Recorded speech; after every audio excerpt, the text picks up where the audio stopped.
أزمات سياسية، مظاهرات واحتجاجات، إضرابات وأزمة في المحروقات والغاز قد تودي بفرنسا من عصرها الحالي إلى عصر الفحم الأسود، والقارة التي هي مقصد المهاجرين بات أهلها مستعدون للهجرة. فالروس قلبوا حياة فرنسا رأسا على عقب، وحولت شتاءهم إلى جحيم.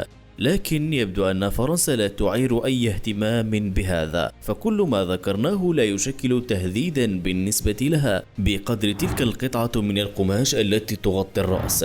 نعم، إنه الحجاب، ذلك العدو اللذوذ والخصم المفترى عليها، هذا الخصم الذي ينسي فرنسا أزماتها، فحتى في عز الأزمة تطارد فرنسا الحجاب. فما موقف بلد الحريات والحقوق من الحجاب؟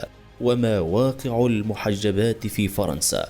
هذا ما سنتعرف عليه في هذا الفيديو.